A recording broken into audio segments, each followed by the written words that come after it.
Selamat siang. Saat ini kami selesai sidang di PN Bajara, ya, perkara dugaan tindak pidana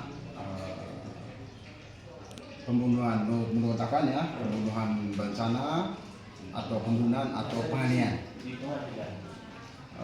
Dalam persidangan siang ini, ya, tentunya agenda pembuktian. Penuntut umum menghadirkan lagi tiga saksi fakta semestinya, ya. Agenda sidang hari ini pembuktian pemeriksaan tiga saksi fakta. Namun hari ini yang hadir hanya dua, ya, masih dua. Lagi satu ditunda ke minggu depan. Baik, sebelumnya saya mau ingin sampaikan bahwa sebagai penasihat hukum atau kuasa hukum, ya, kami di sini tidak sedang membela perbuatan terdakwa. Kami di sini hanya, ya, mau membela hak hukumnya supaya hukum yang diterapkan itu sesuai dengan perbuatannya, hukum yang diterapkan itu sesuai tidak dengan fakta dan pembuktian yang ada di dalam persidangan.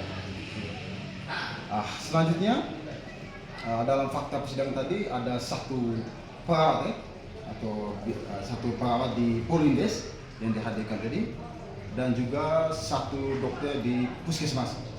Jadi dua saksi yang dihadirkan tadi, mereka sangat jelas, ya, mereka, karena mereka bukan ahli, mereka adalah saksi fakta saja. Mereka tidak mengetahui tentang penyebab kematian, ya, terkait, walaupun sebagai tenaga medis tidak mengetahui tentang penyebab kematian korban. Namun mereka hanya membantu menerima korban saat korban dirujuk ke Polindes, dibawa ke Polindes, ya toh. Jadi saat di Polindes itu keterangan perawat mengatakan dia tidak ada pendarahan yang banyak, luka sedikit sekali, memang ada darah tapi sedikit, lukanya kecil, lalu dijahit hanya 2 kali, ya, jahitannya itu. Lalu setelah dijahit oleh perawat di Polindes, lalu dirujuklah ke puskesmas, ya. Di puskesmas juga, saat itu puskesmas juga dokter tidak lagi membuka jahitannya. Jadi dokter sebagai saksi fakta juga tidak melihat ada pendarahan di situ pada saat dia terima pasiennya, tidak ada. Lalu antara perawat dan dokter tadi sudah menyatakan tegas bahwa dalam penanganan perkara ini tidak terjadi donor darah, ya, karena memang tidak terjadi pendarahan atau darah yang banyak keluar pada saat itu.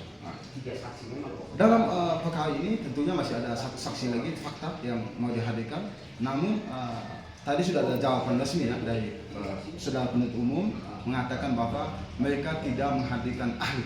Ya. Makanya sebagai penasihat hukum, ya, bagus hukum, kami berpendapat bahwa dalam menangani perkara ini sejak dari penyidik dan penuntut umum, kami melihat mereka asal-asalan, tidak sungguh-sungguh untuk menggali apa penyebab kematiannya. Hanya yang penting kalau terkait perbuatan ini, ya, dia dihukum, dia ada tanpa saksi pun dia mengaku bahwa dia menusuk itu. Hanya terkait apa penyebab kematian itu tidak dilakukan pemeriksaan lebih mendalam melalui otopsi, ya, karena di dalam visum juga, ya, dalam bukti visum juga itu tidak bisa menjelaskan mengenai penyebab kematian korban, ya, karena penyebab kematian korban itu mesti dilakukan periksa mendalam. Nah, pertanyaannya sekarang siapa yang mau periksa, kan itu? Siapa yang punya kewenangan untuk melakukan pemeriksaan mendalam atau otopsi? Nah, jadi begitu. Sekali lagi, apa yang kami sampaikan adalah fakta persidangan, ya, bukan fakta atau informasi yang kita dengar di Lekona, di pantai Lekona, atau juga kita dengar di Kali Wairoki, ya, tidak. Tapi kita dengar di dalam yang kita sampaikan itu fakta persidangan. Jadi kami tidak pernah, ya, menyampaikan ke media, ke publik itu baik sebagai edukasi atau sebagai pertanggungjawaban kami sebagai penasihat hukum pada publik bahwa kami menyampaikan fakta persidangan. Oke, ada tambahan kan? Cukup baik. Sekian saja, selamat pagi.